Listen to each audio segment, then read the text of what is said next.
honey, buckle up, because the NFL offseason just handed us the most dramatic storyline of the year, and it has absolutely nothing to do with a playbook.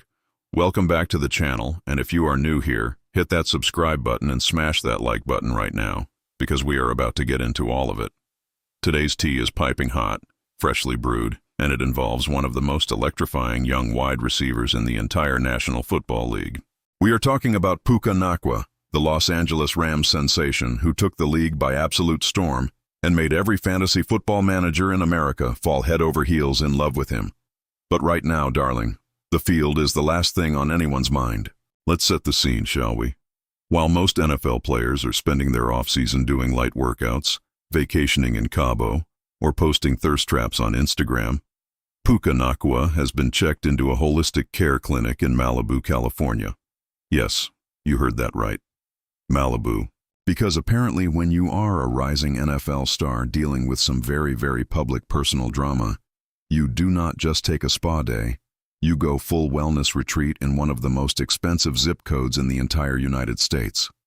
His attorney, Levi McCathern, confirmed the news to TMZ Sports, stating that Puka is currently at a top-tier holistic care facility and is using the time to get into peak personal and professional shape ahead of the upcoming season. McCathern also made it crystal clear that Puka will be out of the clinic with, and I quote, sufficient time to attend the Rams' voluntary off-season workouts in May. So the team's schedule is accounted for. Good, great, wonderful. But wait, because here is where the story gets layers, people. Layers like a very expensive, very dramatic onion. McCathern was very deliberate in emphasizing that this clinic stay has absolutely nothing to do with the lawsuit filed against Nacua just last week by a woman named Madison Atiabi. Nothing. Zero. Nada. The attorney drew a very clear line in the sand there, saying the rehab decision was made before any of this legal business came into the picture. And look, we are not here to make assumptions. We are here to report what has been confirmed and let you make your own conclusions. That is what journalism is. That is what we do here. So let's talk about Madison Atiabi and what she is alleging, because this is where things went from interesting to genuinely jaw-dropping. According to the lawsuit she filed, Nacua allegedly bit her during a New Year's Eve dinner party and not in a playful, cute little way. We are talking about a bite that she is describing as something that happened while he was drunk. And if that were not enough, she also claims that he made an anti-Semitic comment during that same evening. That is a serious allegation. Very serious. The kind of allegation that, if true, goes far beyond a football story and becomes a story about character, about accountability, and about what kind of person someone really is when the cameras and the stadium lights are not on them. Now, Nacua's team has pushed back hard on both of those claims. His representative told the press previously that yes, the bite happened, but it was done in a playful manner. Playful. His word, not ours.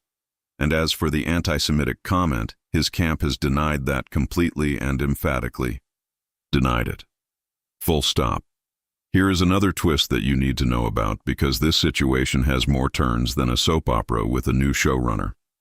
Madison Atiabi initially filed for a restraining order against Nacua in connection with this New Year's Eve incident.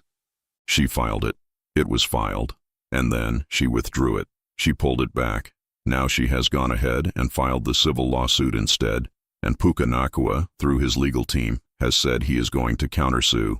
So we have a lawsuit, we have a pending countersuit, we have a rehab stay, we have a bite, we have denied anti-Semitic remarks, we have Malibu.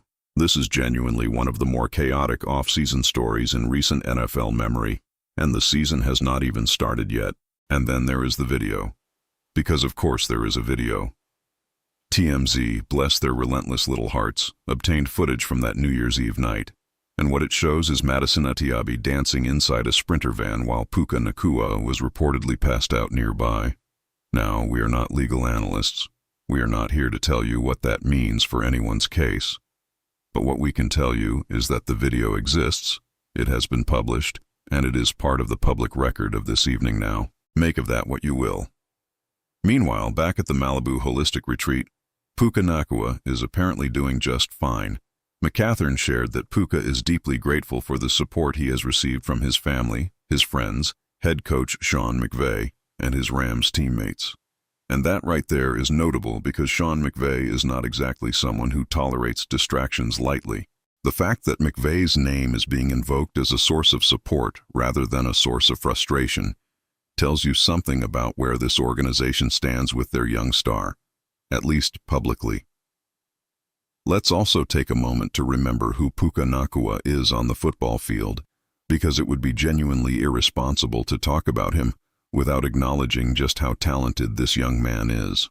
He came into the league and immediately made people's jaws drop. He broke records as a rookie that had stood for years. Wide receivers who had played the position for a decade were watching this kid and shaking their heads in disbelief at how naturally everything came to him. The Rams built offensive packages around him. Matthew Stafford was finding him in spaces that should not have been open. He was electric, magnetic, and every single week felt like a coming-out party for a generational talent.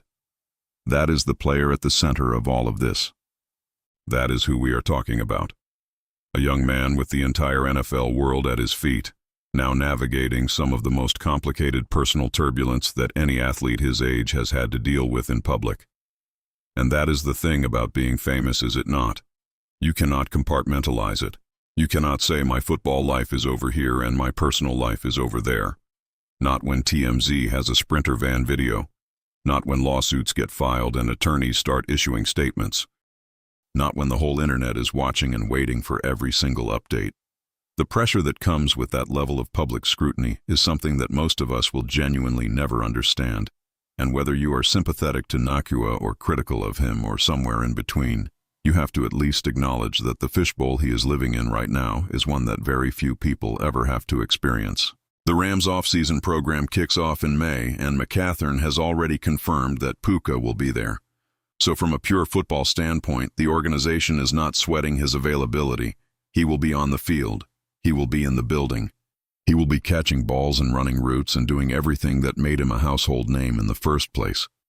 But between now and then, there is still a lawsuit to deal with. There is still a countersuit being prepared. There is still a set of very serious allegations sitting out there in the public domain, waiting to be addressed through the legal process.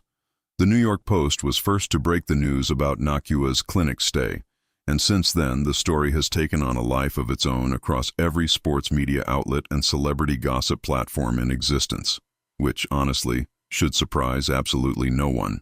When you combine NFL stardom with a New Year's Eve incident, a bite, denied anti-Semitic remarks, a withdrawn restraining order, a civil lawsuit, a pending countersuit, and a Malibu retreat, you have created the perfect storm of content that the internet simply cannot look away from.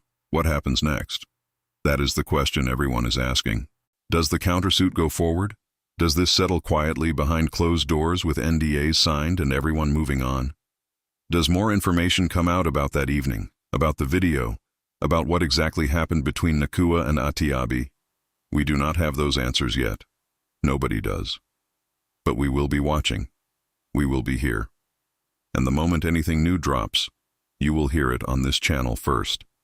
So if you have not subscribed yet, now is genuinely the time, because this story is nowhere near over, and you do not want to be the last one to know what happens. Hit that like button, leave your thoughts in the comments below, and tell us, where do you stand on all of this? We want to know. This community is everything, and we read every single comment. Thank you so much for being here. Thank you for watching, and we will see you in the next one.